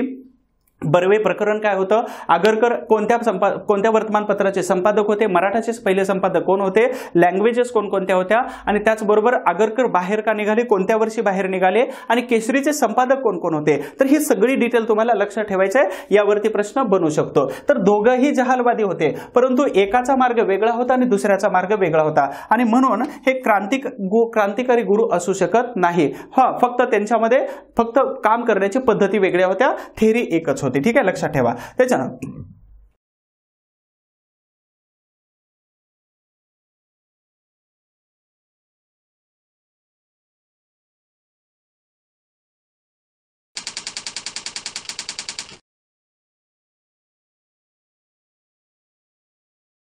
यानंतर पुढील प्रश्न आहे गव्हर्नर जनरल यांच्यावरती. आधुनिक भारताच्या इतिहासामध्ये आपण जातो थोडासा. तर इथं दिले गव्हर्नर जनरल यांचा योग्य क्रम लावा. परीक्षेला खूप कमी दिवस आहेत. ठीक आहे, खूप कमी दिवस आहेत, याच्यावरती बोलेल. तर गव्हर्नर आणि गव्हर्नर जनरल यांचा योग्य क्रम लावा. परीक्षेला प्रश्न विचारला जातो. मग इथं दिलेले sir George Hilaro Barlow, lord Cornwallis, lord Vansittart, Holwell, lord Hastings आणि लॉर्ड मेयो. 1, 2, 3, 4 मध्ये उत्तर देण्याचा प्रयत्न करा. व्हिडिओ शेवटपर्यंत बघा. आपण 15 प्रश्न घेतोय डिटेल्स इन्फॉर्मेशनचे. आता याच्यामध्ये sir George Hilaro Barlow, Cornwallis, Hastings, Vansittart, Holwell आणि लॉर्ड मेयो आहेत. तर याच्यामध्ये सुरुवातीला कोण येतो, तर याच्यामध्ये ऑप्शन आहेत हॉलवेल. कधी आहेत, तर 1760 मध्ये हॉलवेल होते. ठीक आहे. याच्यानंतर 1760 ते 1765 मध्ये 1760 ते 1765 मध्ये विन्सीटार्ट होते. ठीक आहे. याच्यानंतर महत्वाचे लॉर्ड कॉर्नवालिस येतात. कॉर्नवालिस यांचा कार्यकाळ आहे 1786 ते 1793. त्याच्यानंतर पुढे महत्वाचं कोण येतात, तर जॉर्ज बार्लो येतात. 1805 ते 1807 पर्यंत 2 वर्षासाठी हंगामी आलेले होते. आणि याच्यानंतर लॉर्ड हेस्टिंग्स येतात 1813 ते 1823 पर्यंत. ओके. आणि यानंतर सर्वात शेवटी येतात की राणी व्हिक्टोरिया यांच्या 3 नंबरचा मुलगा लॉर्ड मेयो 1869 ते 1872. ठीक आहे. 1872 पर्यंत एका शेर अली नावाच्या अफगाण पठाणाने अंदमान निकोबार भेटीवरती असताना त्यांची हत्या केली होती. आयोगाने प्रश्न विचारलेला आहे. मग याच्यामध्ये तुम्हाला सुरुवातीपासून कोण येतो, तर ड येणार, क येणार, त्याच्यानंतर जॉर्ज अ येणार, ब येणार, ई आणि त्याच्यानंतर ई येणार. मग याच्यामध्ये आपल्याला ऑप्शन शोधत असताना हा ऑप्शन बरोबर येणार आहे. ठीक आहे. आता हा ऑप्शन बरोबर येत आहे, तर याचा कालावधी पण मी तुम्हाला दिलेला होता. मग या कालावधीमध्ये सर हिलारो जॉर्ज बार्लो याच्या कालावधीमध्ये वेल्लोरचा उठाव झाला होता की ज्यावेळी विल्यम बेंटिक इथं 1803 ते 1807 पर्यंत मद्रास प्रांताचा गव्हर्नर होता. त्याच्यानंतर लॉर्ड कॉर्नवालिस कोडसाठी प्रसिद्ध आहे, पोलीस सुधारणा यंत्रणा आहे. कॉर्नवालिसने कायमधारा पद्धत आणली होती सर जॉन शोर याला विरोध करून. त्याचबरोबर कॉर्नवालिस यांनी यांच्या कालावधीमध्ये अधिकारिता कायदा पास केला होता. त्याचबरोबर मॅजिस्ट्रेट पद निर्माण केली होती. प्रशासकीय सेवेचा जनक म्हटलं जातं. लॉर्ड वेन्सीटार्ट जो आहे, तर वेन्सीटार्ट यांच्या कालावधीमध्ये 1764 मध्ये बक्सारचं युद्ध झालं होतं आणि या बक्सारच्या युद्धामध्ये 3 सत्ता विरुद्ध इंग्रज एक बाजूला होते. मग 3 सत्ता कोण कोण होत्या, भारताचा मोगल बादशाह शाह आलम द्वितीय होता, अवधचा शुजा उद्दौला होता आणि त्याचबरोबर मीर कासिम होता. तर ह्या सगळ्या लोकांनी इंग्रजांच्या विरोधामध्ये बक्सारची लढाई. आणि मग या दरम्यान वेन्सीटार्ट हा तिथं गव्हर्नर होता बंगालचा. 65 मध्ये परत आला होता रॉबर्ट क्लाइव्ह 67 पर्यंत. त्यानंतर हॉलवेल, आता हा हॉलवेल जो होता तर 1756 मध्ये ब्लॅक होल ट्रेजेडी, त्यालाच आपण काय म्हणू, अंधार कोठडीची घटना जेव्हा किल्ल्यामध्ये घडली मद्रास कलकत्त्याच्या, तर त्यावेळी 146 लोक त्याच्यापैकी 23 लोक जिवंत राहिलेले होते आणि त्या 23 लोकांमध्ये हॉलवेल होता. आणि याला 1760 मध्ये यानं जाऊन रॉबर्ट क्लाइव्ह याला मद्रासमध्ये सांगितलं होतं की अशी परिस्थिती उद्भवलेली आहे आणि म्हणून 1760 मध्ये याला बंगालचा हंगामी गव्हर्नर बनवलेलं होतं. यानंतर पुढे येतात लॉर्ड हेस्टिंग्स. ठीक आहे. हेस्टिंग्स यांच्या कालावधीमध्ये हस्तक्षेप नीतीचा पुरस्कर्ता होता, परंतु याच्याच कालावधीमध्ये नेपाळचं युद्ध झालं. मग त्याच्यामध्ये संगोलीचा तह असेल. याच्याच कालावधीमध्ये 1818 ला एल्फिन्स्टन आला होता. त्यानंतर पेशवे आणि इंग्रज यांच्यामध्ये तिसरं युद्ध झालं होतं दुसरा बाजीराव पेशवे यांच्यासोबत आणि मराठा किंवा पेशव्यांचं संपूर्ण साम्राज्य हेस्टिंग्सने आपल्या ताब्यामध्ये घेतलेलं होतं. ठीक आहे. त्यानंतर लॉर्ड मेयो आहेत शेवटचे, म्हणजे ई येतो. तर लॉर्ड मेयो यांनी काय केलं होतं, वित्त विकेंद्रीकरणाचा सिद्धांत 1870 मध्ये पास केला होता. स्थानिक स्वराज्य संस्थेचा पाया यांनी सुरुवातीला घातला. इतर लॉर्ड रिपर यांनी नंतर 1882 मध्ये सुरुवात केली होती चांगल्या पद्धतीनं. लॉर्ड मेयो यांचीच हत्या आणि यांनी 1872 मध्ये पहिली जनगणना केली, पण नियमित जनगणना रिपन यांनी 1881 पासून सुरू केली होती. यांच्याच कालावधीमध्ये वायव्य सरहद प्रांतामध्ये काही टोळ्यांचा यांनी बंदोबस्त केला होता. त्याचबरोबर लॉर्ड मेयो यांचे अंदमान निकोबार या बेटावर भेटीसाठी गेले असताना शेर अली अफगाण नावाच्या एका पठाणाने कैद्याने हत्या केलेली होती. हे होते राणी व्हिक्टोरिया यांचे 3 नंबरचे सुपुत्र. ठीक आहे. यानंतर पुढचा प्रश्न आहे 5 नंबरचा. खालीलपैकी दशसूत्री संदेश कोणाचा आहे. दशसूत्री म्हणजे 10 प्रकारचे सूत्र दिले तर तो संदेश कोणाचा आहे. मग 10 प्रकारचे सूत्र कोणकोणते आहेत तुम्ही पण पटकन वाचा, मी पण बघतो त्याला. तर भुकेलेल्यांना अन्न देणे, तहानलेल्यांना पाणी द्यायचं आहे, उघड्या नागड्यांना वस्त्र द्यायचं आहे, बेघरांना आसरा, बेकारांना रोजगार, दुःख्याने निराशांना हिंमत द्यायची आहे. ठीक आहे. त्याचबरोबर तहानलेल्यांना पाणी, गरीब मुलामुलींना शिक्षणासाठी मदत करायची, अंधू पंगू आणि रोगी यांना औषधोपचार, पशु पक्षी मुक्या प्राण्यांना अभय आणि गोरगरिबांना शिक्षण दिलं पाहिजे.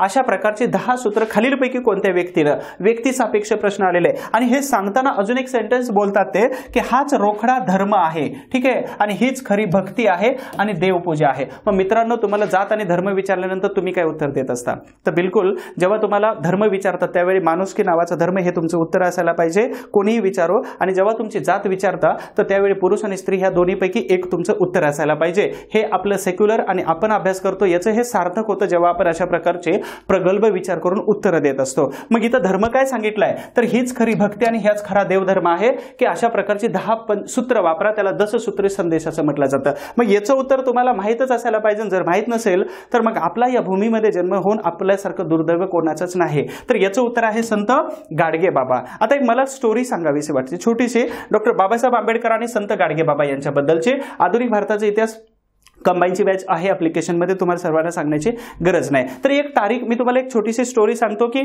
एखाद्या व्यक्तीचा मान सन्मान आणि रिस्पेक्ट आणि त्याचबरोबर त्या महान व्यक्तीची भेट कशा प्रकारची आहे. तर 14 जुलै ची तारीख आहे आणि वर्ष आहे 1941.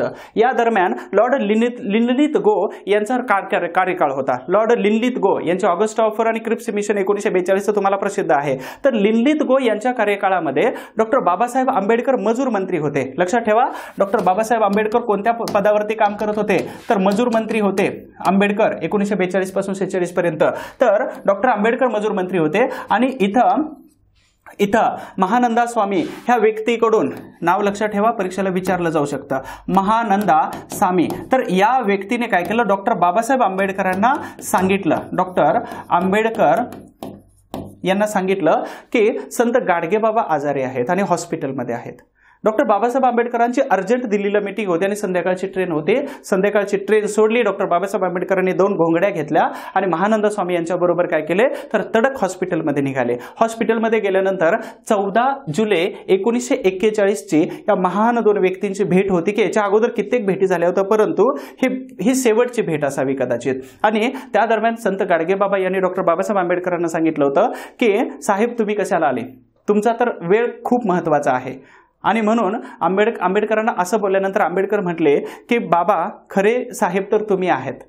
गाडगे बाबांनी सांगितलं तर आम्ही फकीर आहे, तुम्ही साहेब कशाला भेटायला आला, तुमचा वेळ महत्त्वाचा आहे. तर त्यावेळी आंबेडकरांनी सांगितलं होतं की आम्ही अगदी आमची खुर्ची जर निघून गेली तर आम्हाला कोण विचारणार नाही, पण तुम्हाला खूप सारी लोक विचारतात किंवा तुम्हाला विचारू शकतात. आणि कदाचित त्यावेळी संत गाडगे बाबा यांनी शिक्षणासाठी पैसा आणि त्याचबरोबर जे अन्न आहे तर त्या ज्या वेळेला लागतं त्यावेळेला त्यांनी अन्न आपलं ग्रहण केलेलं किंवा स्वीकारलेलं होतं. आयुष्यभर कोणाकडून काहीही न घेतलेल्या संत गाडगे बाबा यांनी डॉक्टर बाबासाहेब आंबेडकरांकडून 2 गोधड्या मात्र घेतलेल्या होत्या, 2 घोंगडी मात्र घेतलेली होती. आणि त्याचबरोबर 14 जुलै 1941 ची ही जी भेट होती तर ही भेट संपत आली असताना दोघांच्याही डोळ्यामध्ये अश्रू आलेले होते. कारण त्या दोघांनाही माहित होतं की 1941 ची ही जी भेट आहे तर कदाचित दोन्ही महापुरुषांची कदाचित शेवटची भेट असू शकते. हा प्रसंग आहे 1941 चा. मग लक्षात ठेवा 6 डिसेंबर 1956 मध्ये डॉक्टर बाबासाहेब आंबेडकरांचे दिल्ली येथे महापरिनिर्वाण झाल्यानंतर केवळ 14 दिवसामध्ये 20 डिसेंबर 1956 मध्ये संत गाडगे महाराज यांनी सुद्धा आपले प्राण सोडलेले होते. आलं लक्षात. आणि म्हणून या महान व्यक्तींच्या या भेटीतून आणि त्या संदेशातून किंवा त्या बोलण्यातून आपल्याला किती शिकण्यासारखं असतं तर ह्या सगळ्या गोष्टी आपल्याला अशा प्रकारे माहित आहेत. ओके, हे बॅचबद्दल स्पर्धाग्राम ॲप्लिकेशनमध्ये डिटेल आहे. आपण पुढच्या प्रश्नाकडे जाऊ. अस्पृश्यता देवास मान्य असेल तर मी त्यास देवच म्हणणार नाही असे विधान, असे उद्गार खालीलपैकी कोणी काढले होते. अस्पृश्यता देवाला मान्य जर नसेल तर देवच मानणार नाही. आणि हा जर प्रश्न कंबाईनला पडला तर 100% तुम्ही याचं उत्तर डॉक्टर बाबासाहेब आंबेडकर, महात्मा फुले, महात्मा गांधी या तिन्ही प्रकारामध्ये एक करून येणार. पण याचं उत्तर आहे कोणतं तर लोकमान्य टिळकांचं आहे. आता तुम्ही सगळेजण शॉक व्हाल की लोकमान्य टिळक अशा प्रकारचे विधान कसे करू शकतात, कारण टिळक हे सनातनी व्यक्तींना पाठिंबा देणारे व्यक्ती होते. अस्पृश्यता निवारण्याचा ठराव किंवा अस्पृश्यता निवारली जावी अशा प्रकारचा नेहमी विरोध करणारे टिळक, याचं उत्तर हे कसं काय असू शकतं, त्याचं विश्लेषण मात्र खूप जबरदस्त आहे. कदाचित वाचनात आलेच असेल तर बेटर, नसेल आलं तर इथं तुम्हाला मिळून जाणाऱ्या नवीन प्रश्नाच्या माध्यमातून. आता याचं विश्लेषण काय आहे तर 1918. तर 1918 मध्ये एक महत्वाची परिषद भरली होती. कधी तर 23 ते 24 मार्च 1918 मध्ये अखिल भारतीय अस्पृश्यता निवारण परिषद भरली होती. कुठं भरली होती तर ही परिषद भरली होती मुंबई या ठिकाणी. मग इथं परिषद भरवण्यासाठी कोणी सूचना केली होती तर छत्रपती शाहू महाराजांनी डॉक्टर कुर्तकोटी यांना छत्र जगद्गुरू पीठावरती कोल्हापूरच्या बसवलेलं होतं. पण छत्र जगद्गुरू जेव्हा दरबारामध्ये आले होते त्यावेळी भास्करराव जाधव यांनी मात्र खाली वाकलेले नव्हते, मुजराही केला नव्हता आणि त्यांना नमस्कारही केलेला नव्हता. कारण भास्करराव जाधव हे सत्यशोधक समाजामध्ये असणारे तत्व जे आहे तर यांना खूप चांगलं मानत होते आणि भास्करराव जाधव असं म्हणत होते की निर्मिक हा शब्द जो आहे हा निर्मिक शब्द देवाला वापरलेला आहे, मध्यस्थांचे उच्चाटन करा महात्मा फुलेंनी सांगितलेले, म्हणून या मध्यस्थांना मी मानणार नाही. छत्रपती शाहू महाराज सुद्धा कमरेपर्यंत वाकले होते आणि त्यांना मुजरा केला होता. भास्करराव जाधव फक्त तिथं वाकलेले नव्हते. लक्षात ठेवा, एक्स्ट्रा इन्फॉर्मेशन आहे. मग कुर्तकोटी जे आहे त्या कुर्तकोटी यांनी विराज शिंदे यांना सांगितलं, काय सांगितलं की लोकमान्य टिळक यांच्याबरोबर तुम्ही चर्चा करा. 1918 ची गोष्ट आहे. टिळक यांच्याबरोबर चर्चा करा आणि अस्पृश्यता निवारणासाठी काय करता येऊ शकतं का त्याच्यासाठी एक परिषद घ्या, असं कुर्तकोटींनी सांगितलं होतं. मग 23 आणि 24 मार्च 1918 मध्ये मुंबईमध्ये सयाजीराव गायकवाड महाराज बडोद्याचे यांच्या अध्यक्षतेखाली ही परिषद घ्यायचं ठरवलेलं होतं. मग अशी परिषद भरली कुठं? विराज शिंदे यांनी भरवली मुंबई या ठिकाणी. त्याचे अध्यक्ष होते कोण? तर सयाजीराव गायकवाड, महाराज सयाजीराव गायकवाड. या परिषदेला छत्रपती शाहू महाराज आणि महात्मा गांधी हे आलेले नव्हते, परंतु तार करून त्यांनी त्या परिषदेला पाठिंबा दिलेला होता. लक्षात ठेवायचं. त्यानंतर लोकमान्य टिळक या परिषदेला हजर राहिलेले नव्हते. मात्र लोकमान्य टिळक यांच्या विरोधामध्ये व्हॅलेंटाईन चिरोल यांनी एक पुस्तक लिहिलेलं होतं. ते पुस्तक होतं भारतीय असंतोषाचे जनक. ठीक आहे. तर भारतीय असंतोषाचे जनक या पुस्तकाचा खटला, मानहानीचा खटला त्यांच्यावरती दाखल केला होता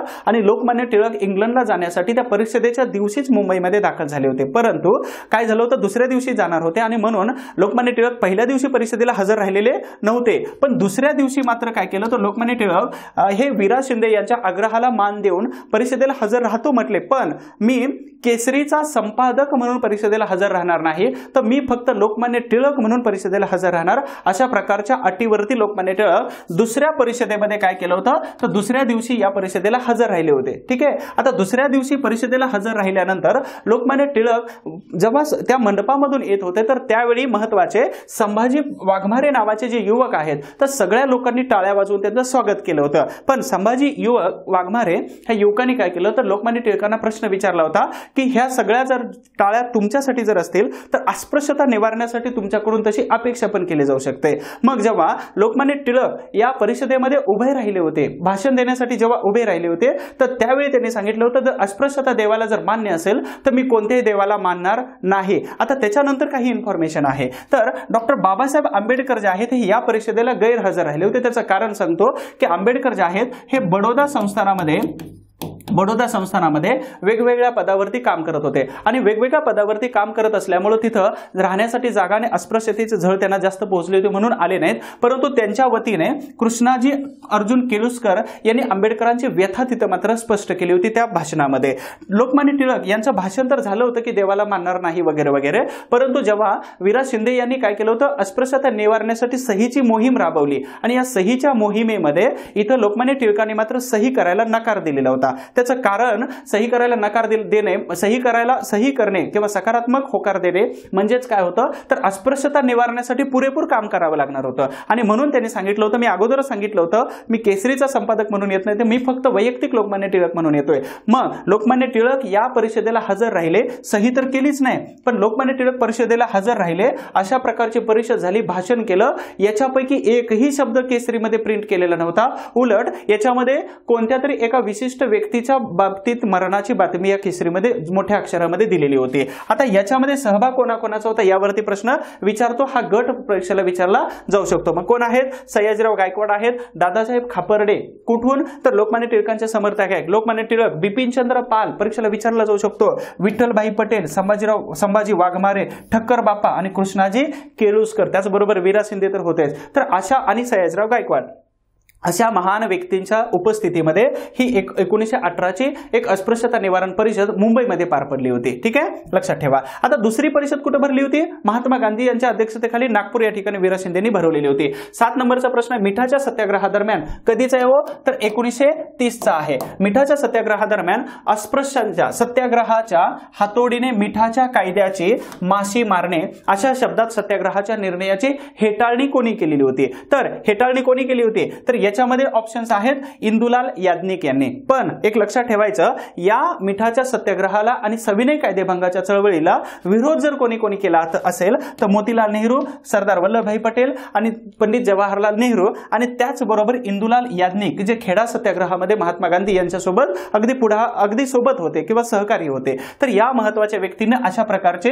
हा मिठाचा सत्याग्रह आहे आणि मिठाच्या सत्याग्रहाच्या माध्यमातून आपण स्वराज्याचं स्वप्न कसं बघू शकतो अशा प्रकारची टीका टिप्पणी इंदुलाल याज्ञिक यांनी केली होती, जे एकेकाळचे सहकारी होते. या परिषदेला सगळ्यांनी विरोध केला होता. मग तुम्हाला पत्राचा व्यवहार कसा चालत होता हे तुम्हाला गंमत करून सांगतो. तर इथं मोतीलाल नेहरू जे आहेत, हे मोतीलाल नेहरू यांनी काय केलं तर विरोध दर्शवलेला होता. परंतु मग महात्मा गांधीजींनी त्याला मोठं पत्र लिहिलं होतं मोतीलाल नेहरू यांनी महात्मा गांधीजींना. पण ह्या सगळ्या लोकांनी जरी विरोध केलेला असला, या सहभाग जरी झालेले नसले, तरी सुद्धा याच्यामध्ये सगळ्या लोकांना तुरुंगामध्ये टाकलं होतं 1930च्या दरम्यान, सविनय कायदेभंगाच्या चळवळी दरम्यान. मग तिथं मोतीलाल नेहरूंनी मोठं पत्र लिहिलं असताना महात्मा गांधीजींनी त्यांना एकाच शब्दामध्ये त्या पत्राचं उत्तर दिलं होतं. तर कोणतं उत्तर दिलं होतं तर करके देखो. ओके, करके देखो हे महात्मा गांधीजींचं उत्तर होतं मोतीलाल नेहरू यांना. तर त्याच्यावरती तुरुंगामध्ये असताना मोतीलाल नेहरू यांनी काय केलं होतं तर महात्मा गांधीजींना उत्तर दिलं होतं करके देखा.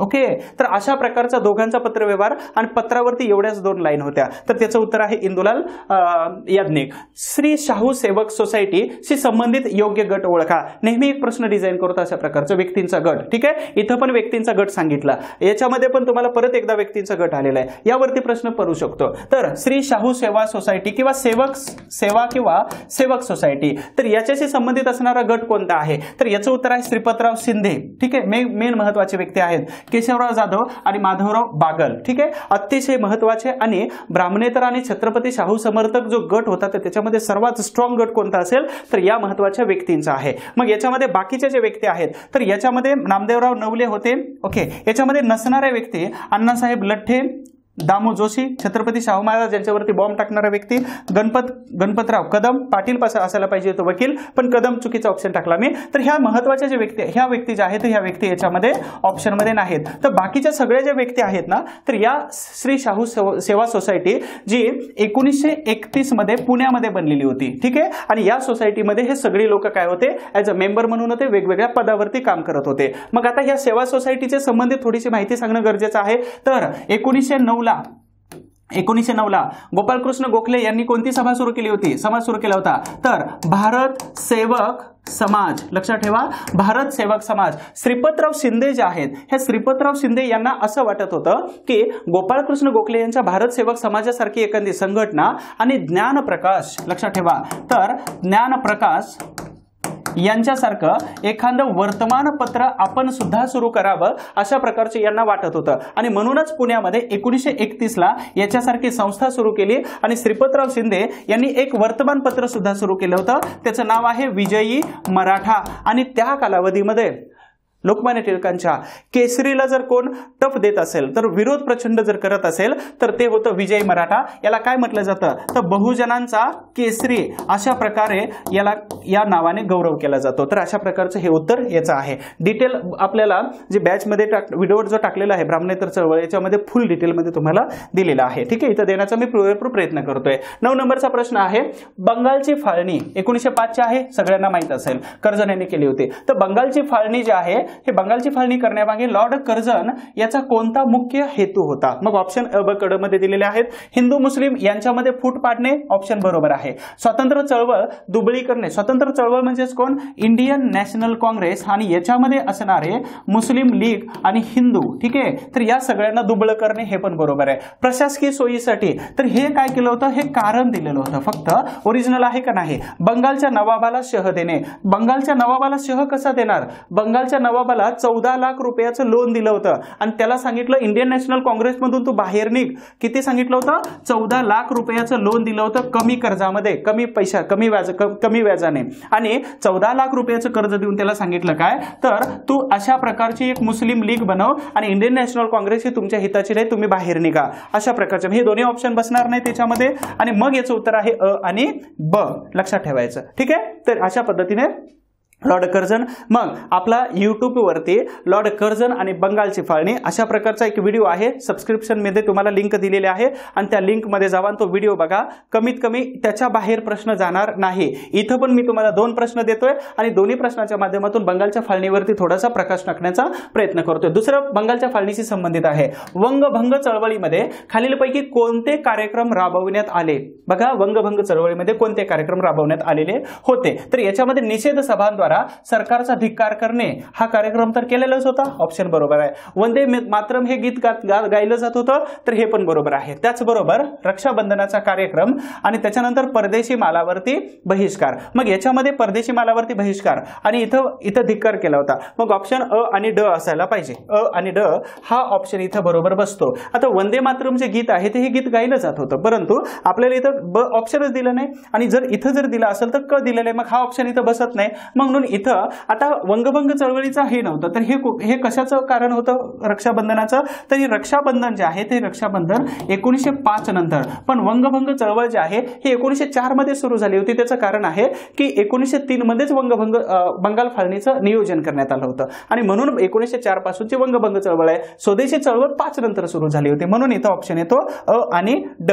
मग आता बंगालची फाळणी जी आहे त्या बंगालच्या फाळणीबद्दल थोडक्यामध्ये आपल्याला डिटेल्स बघायचे. तर बंगालमध्ये कोणकोणते प्रांत होते, तर बांगलादेश, बिहार, ओरिसा आणि बंगाल प्रांत होता. ओरिसावरती इथं एमपीएससी आयोगाने प्रश्न विचारलेला आहे एकदा कंबाईनला. त्यानंतर 1896 मध्ये मूळ संकल्पना सर विल्यम वॉर्ड यांची होती. ठीक आहे, तर कर्जनचा गृह सचिव आणि गृह सचिवाने संयुक्त बंगालच्या फाळणीची योजना मांडलेली होती. डिसेंबर 1903 मध्ये पूर्व बंगालचे 3 प्रांतामध्ये विभाजन करायचं ठरलं, चितगाव, मैमनसिंग आणि टिपेरा ह्या 3 प्रांतामध्ये, आणि हे 3 काढायचे आणि आसामला जोडायचं अशी एक योजना मांडली होती. कोणी, विल्यम वॉर्ड यांनी.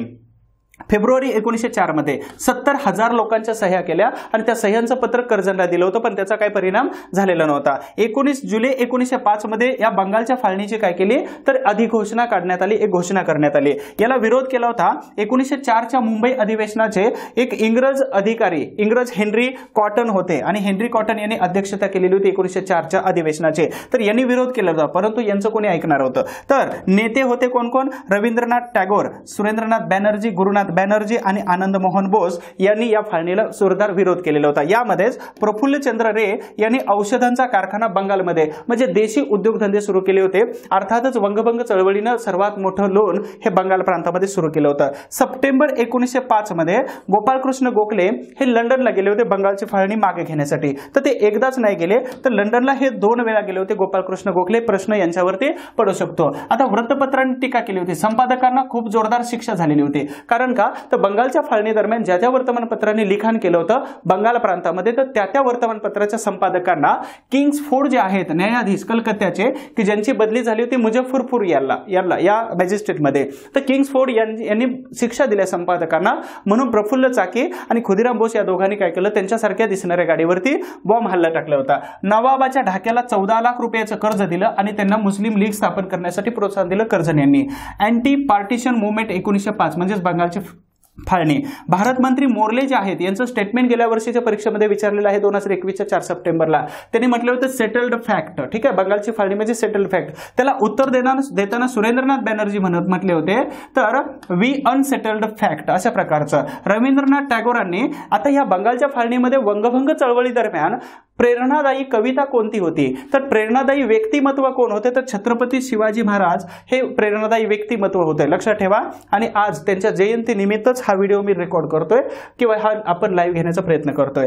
तर शिवाजी उत्सव नावाची ही कविता रवींद्रनाथ टागोर यांनी लिहिलेली होती आणि ही कविता आणि छत्रपती शिवाजी महाराज हे 1905च्या बंगालच्या फाळणीमध्ये प्रेरणास्थान होते. प्रतिनिधी नावाची दुसरी कविता रवींद्रनाथ टागोर यांनी सुरू केली होती, लिहिलेली होती. पु ल देशपांडे जे आहेत तर यांनी अनुवाद केला होता, हे राज तपस्वी वीरा तुझी ती उदात्त भावना.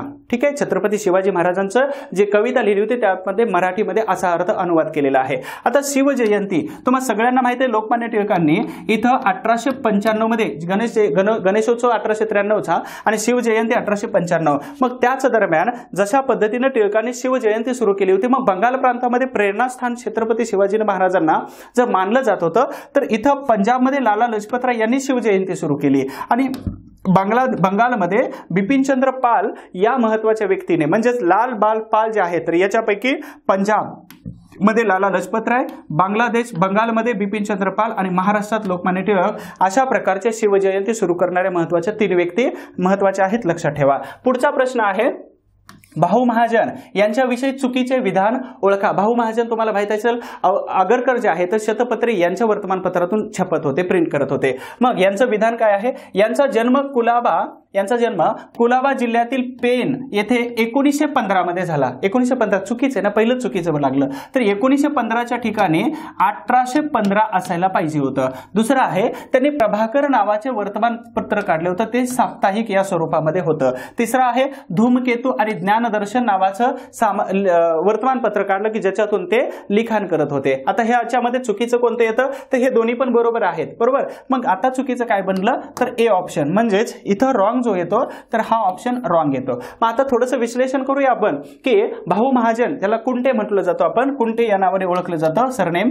तर प्रभाकर नावाचं वर्तमानपत्र आहे. 1841 मध्ये हे वर्तमानपत्र सुरू केलं होतं आणि हे वर्तमानपत्र साप्ताहिक या फॉर्मॅटमध्ये होतं. दैनिक, साप्ताहिक, त्याचबरोबर मासिक, त्रैमासिक, सहामाही आणि वार्षिक अशा प्रकारचं किंवा साप्ताहिक अशा प्रकारचे, तर साप्ताहिक होतं. धूमकेतू जे आहे हे 1853 मध्ये सुरू केलं होतं आणि हे सुद्धा एक साप्ताहिक वर्तमानपत्र होतं. आता हे जे आहे तर हे दुसऱ्या वर्तमानपत्राला शह देण्यासाठी सुरू केलेलं वर्तमानपत्र होतं, जेव्हा प्रभाकर नावाचं वर्तमानपत्र बंद पडलेलं होतं. मग या प्रभाकर मधूनच गोपाळ गणेश हे जे आगरकर आहेत, तर हे आगरकर शतपत्रे लिहित होते. हे शतपत्रांची संख्या 100 पेक्षा जास्त झाली होती. 108 पेक्षा जास्त शतपत्रे याच्यामध्ये लिहिली होती. आता हेच शतपत्रे आगरकरांचे डॉक्टर बाबासाहेब आंबेडकरांनी त्यांच्या वर्तमानपत्रामध्ये, बहिष्कृत भारत वर्तमानपत्रामध्ये 27 पासून 30 पर्यंत प्रिंट केली होती. तो प्रश्न आपण घेतलेला आहे. त्यानंतर इथं धूमकेतू 1853 साप्ताहिक आणि ज्ञानदर्शन जे आहे ते 1854 मध्ये त्यांनी हे महत्वाचं त्रैमासिक नावाचं वर्तमानपत्र सुरू केलेलं होतं. ठीक आहे, 1854 मध्ये. या वर्तमानपत्रामध्ये ते पाश्चिमात्य, ओके, तर पाश्चिमात्य म्हणजे वेस्टर्न कल्चर किंवा वेस्टर्न एज्युकेशन जे आहे त्याचा प्रसार आणि प्रचार ज्ञानदर्शन मधून ते करत होते. म्हणून याचा ऑप्शन आहे ए बरोबर, जे 1915च्या ऐवजी 1815 असायला पाहिजे होतं. ठीक आहे, ओके. मला एक छोटीशी स्टोरी आठवते की सायमन कमिशनला जेव्हा संपूर्ण भारतभरामधून 1927च्या मद्रास येथील अधिवेशनामध्ये जेव्हा ठराव मांडला की कोणत्याही प्रकारचं सायमन कमिशनला विरोध करायचा, सपोर्ट करायचा नाही, बहिष्कार करायचा, मग युसूफ मेहर अली यांनी सायमन कमिशन गो बॅक किंवा सायमन कमिशन परत जाचे नारे लावले. सायमन कमिशन गो बॅक आणि त्याचबरोबर 1942चा नारा छोडो भारत, हे दोन्ही नारे युसूफ मेहर अली यांनी दिलेले होते. हे गांधीवादी नेते होते. चळवळीच्या दरम्यान त्यांना बऱ्याच वेळा तुरुंगवास झालेला होता. आता याच्यामध्ये गंमत काय होते की जेव्हा सायमन कमिशन भारतात आलं तर त्या सायमन कमिशन मध्ये 7 मेंबर होते आणि 7च्या 7 मेंबर हे ब्रिटनचे असावेत अशी शिफारस आयर्विन यांनी केली होती. लक्षात ठेवा, हे आयर्विन, ओके, आणि यांनी केली होती की 7च्या 7 मेंबर हे ब्रिटनचे असायला पाहिजेत. मग जेव्हा भारतात आले हे सायमन कमिशन फेब्रुवारी 1928 मध्ये, तर त्यावेळी त्यांना काय केलं होतं, संपूर्ण विरोध होत होता. मग हे फेब्रुवारीचं आलेलं मार्च मध्ये निघून गेलं आणि परत ऑक्टोबर 1928 मध्ये आलं. पण त्याच्या दरम्यान बर्कन हेड यांनी आव्हान दिलेलंच होतं की सर्वपक्षीय परिषद घ्या आणि तुम्ही हे करा. लास्ट टाइम मी तुम्हाला विश्लेषण चांगलं केलेलं आहे या प्रश्नाचं. पण मला हे सांगायचं आहे की जेव्हा इथं कोणीही सपोर्ट करत नाही, मग त्या दरम्यान 5 ऑगस्ट खूप महत्वाचं आहे, इंटरेस्टिंग आहे, परीक्षेला खूप कमी कालावधी आहे ना, तर याच्यामध्ये तुम्हाला काय करायचं आहे, तर 5 ऑगस्ट 1928 मध्ये भारतातील जे सपोर्ट करणारे जे लोक आहेत, मग सी शंकर नायर असेल, त्याचबरोबर भास्करराव जाधव असतील, डॉक्टर आंबेडकर असतील, अशा वेगवेगळ्या व्यक्तींचा एक ग्रुप बनवला सी शंकर नायर यांच्या अध्यक्षतेखाली. मी लास्ट टाइम तुम्हाला त्या व्यक्तींचा ग्रुप दाखवलेला आहे प्रश्नामध्ये.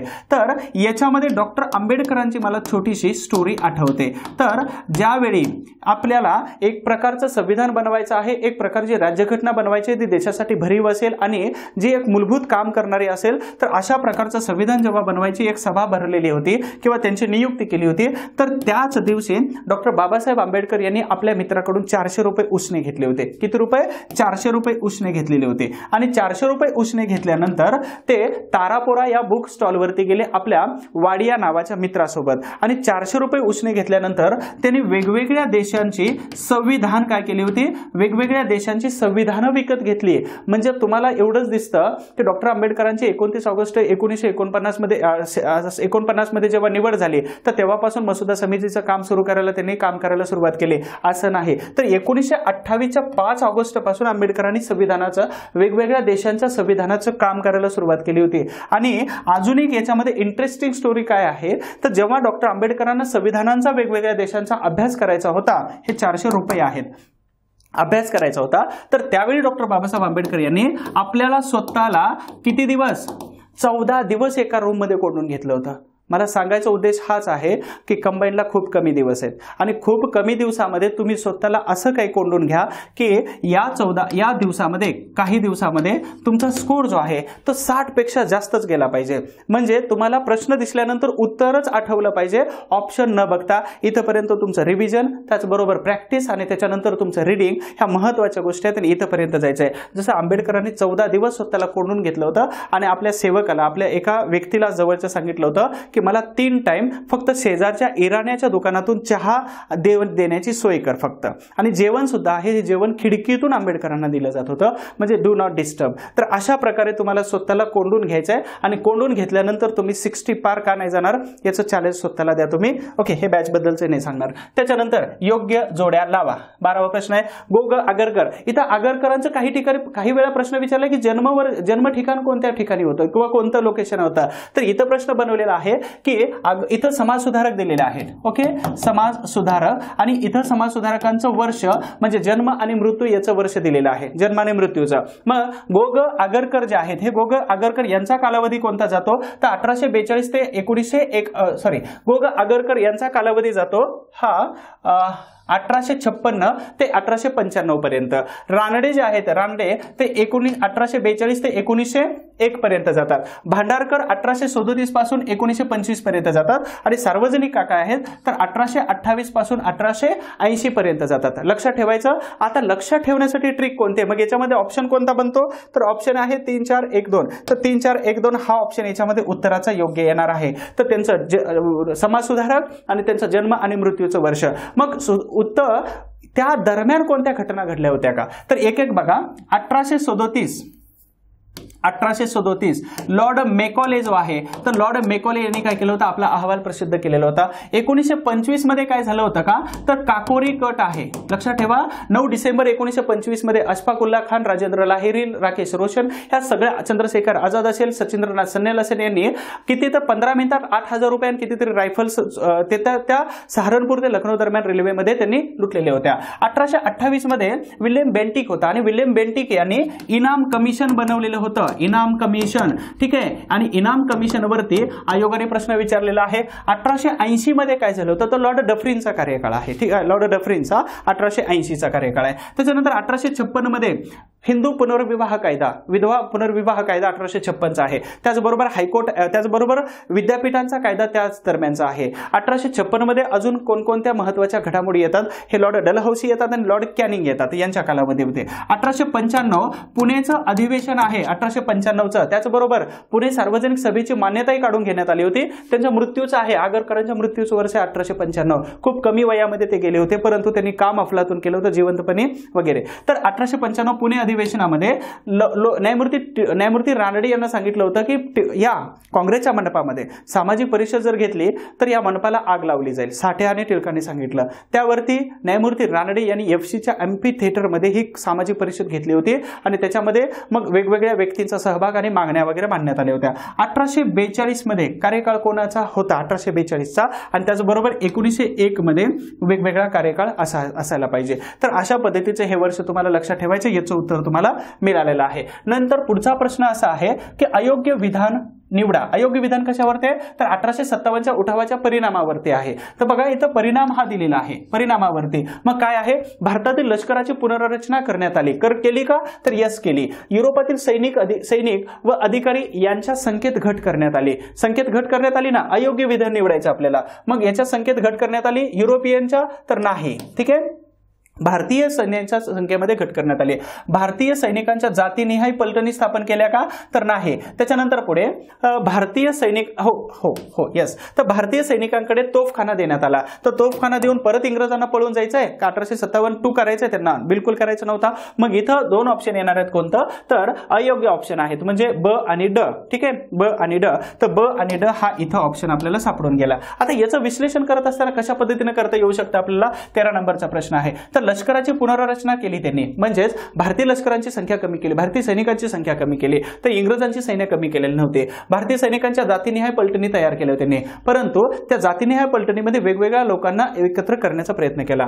म्हणजे सगळी सिख असेल तर सिख सगळे एकत्र येणार नाहीत अशी काळजी घेतली. भारतीय सैनिकांकडे तोफखाना देणारच नाहीत ते. अशा प्रकारचं हेच ब आणि ड उत्तर होतं.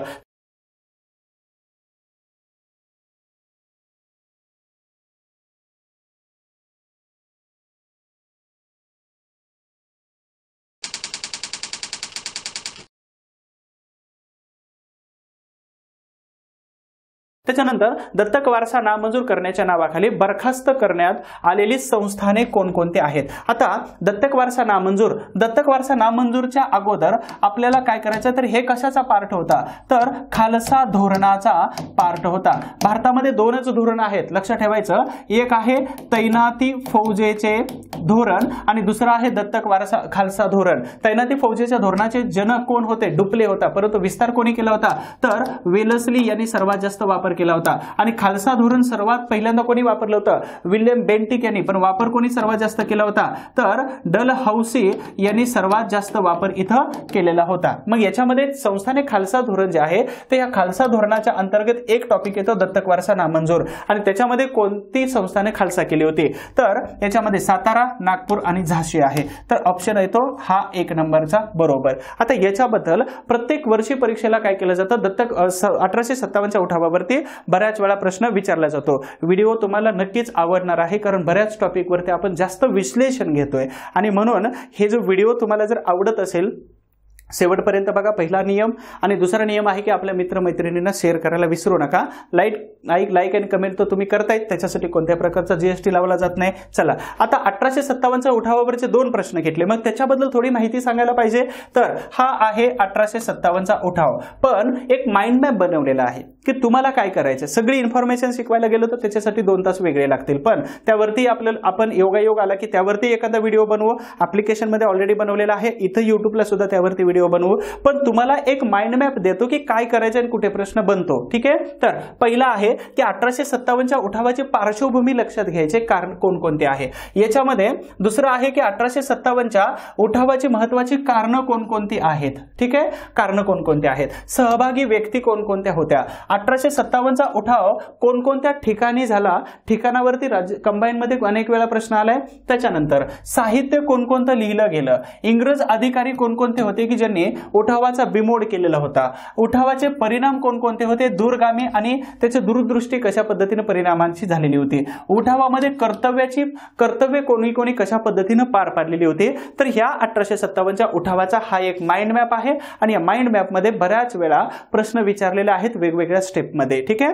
त्याचबरोबर आता संस्थाने खालसा धोरण जर म्हटलं तर आपल्याला डलहौसी आठवतो, परंतु डलहौसीच्या अगोदर म्हैसूर 1831, त्याच्यानंतर कुर्ग, काचार आणि जैंतिया ही संस्थानं खालसा केली होती. कोणी, तर विल्यम बेंटिक यांनी. कोणती, तर कुर्ग, काचार आणि जैंतिया ही महत्वाची 3 संस्थानं. आणि त्याचबरोबर म्हैसूर 1831 हे संस्थान. तर ही 4 संस्थानं येणे म्हणून पहिल्यांदा वापर हा कोणी केला होता, तो विल्यम बेंटिक यांनी केलेला होता. पण याच्या अगोदर पण पासून वापर केलेला होता या संस्थाने खालसा धोरणाचा, तो पण बघणारच आहोत. पण संस्थाने खालसा धोरण हे 3 गोष्टीवरती अवलंबून होतं. 3 गोष्टी कोणकोणत्या आहेत, तर पहिला आहे दत्तक वारसा नामंजूर. म्हणजे तुम्हाला जर स्वतःचा सुपुत्र नसेल तर तुम्ही दत्तक घेऊन राजगादीवरती बसवू शकत नाही. मग सातारा सापडलं, झाशी सापडलं आणि नागपूर सापडलं, ते प्रश्नामध्ये उत्तरामध्ये होतं. दुसरं आहे गैरप्रशासन. म्हणजे का, तर ते संस्थान आपल्या ताब्यामध्ये येतच नसेल तर त्याच्यावरती गैरप्रशासनाचा आरोप ठेवायचा आणि आरोप ठेवल्यानंतर ते आपल्या ताब्यामध्ये येणार. आणि जर ह्या सगळ्या दोन्ही गोष्टीमध्ये जर सापडत नाही मग त्याच्याबरोबर काय करायचं, प्रत्यक्ष युद्ध करायचं. मग युद्ध केल्यानंतर ते संस्थान आपल्या ताब्यामध्ये येणार. म्हणजेच आपला जो विस्तार आहे तो विस्तारवादी धोरण आणि साम्राज्यवादी धोरण अशा प्रकारे काय करणार आहे, तर हे डलहौसीनं राबवलेलं ही धोरणं होती संस्थाने खालसा धोरण. याच्यानंतर आता तुम्हाला जिथं प्रश्न विचारलेला आहे त्या टॉपिकवरती आपण इथं आलेलो आहे. एमपीएससी मध्ये मुख्य आणि पूर्व दोन्ही परीक्षेमध्ये यावरती बरेच प्रश्न विचारलेले आहेत. कसा आहे प्रश्न, तर वारसा हक्क नामंजूर करून खालसा केलेली संस्थानं किंवा राज्य कोणकोणती आहेत. मग याच्यामध्ये डिटेल दिलेले, सगळीच राज्य दिलेले. कदाचित तुमच्या वाचनात आले असतील तर खूप चांगलं आहे, आणि आली जर नसतील तर स्क्रीनशॉट काढून ठेवा आणि एक लिस्ट बनवा या महत्वाच्या व्यक्तींची किंवा संस्थानांची की कोणत्या वर्षी. मग याच्यामध्ये आपण घेतलंय की गुलेर मध्य प्रदेशमध्ये आहे, गुलेर 1813 मध्ये, 1848 मध्ये सातारा, 1849 मध्ये संबळपूर, जैतपूर उत्तर प्रदेशमध्ये आहे, जसवान पंजाबमध्ये, शिबरा पंजाबमध्ये आणि हिमाचल प्रदेशमध्ये असणारं बघाट. ठीक आहे. गाड्यांचे नंबर बघता तुम्ही, गाड्यांचे नंबर कसे बघता, MH12. ठीक आहे, MH12 गाड्यांचे नंबर लक्षात ठेवा. MH12 NX 44, 87. आता याच्यामध्ये तुम्ही जर MH बघितलं ना, तर हे MH म्हणजेच काय, महाराष्ट्र. मग इथं भूगोलाचा अभ्यास करताना हे शॉर्टकट वापरायचे तुम्ही. ठीक आहे, उत्तर प्रदेश आहे, पंजाब आहे आणि हिमाचल प्रदेश. तर अशासाठी दिलेलं आहे. 1952 मध्ये छोटा उदयपूर गुजरातमध्ये, त्यावेळी बॉम्बे प्रांतात होता, आता उदयपूर गुजरातमध्ये गेलं. 1854 मध्ये झाशी, नागपूर आणि इचलकरंजी संस्थान होतं, कोल्हापूरच्या जवळ आहे, की ज्याला काय म्हटलं जातं आज, सूतकताईचं महत्वाचं केंद्र म्हटलं जातं. ठीक आहे. कोझिकोडे 1806 मध्ये, कन्नूर 1819, कित्तूर 1824, कुटलहेर 1825, काचटे 1830 आणि कोडगू 1834, जयंतिया 1835, कोणी तर बेंटिकने केलेलं.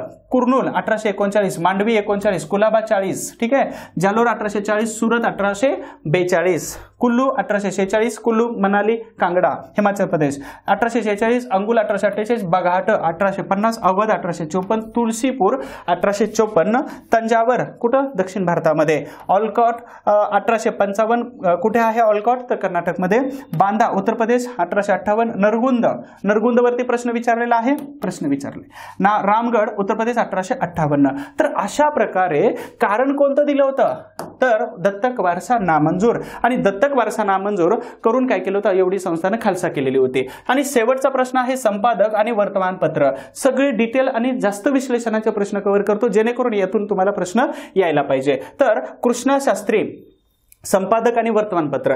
तर कृष्णशास्त्रीने काय केलं होतं, तर हिंदू पंच नावाचं वर्तमानपत्र सुरू केलं होतं. त्यानंतर करंदीकर जे आहे, तर करंदीकर यांनी चिपळूणकर, तर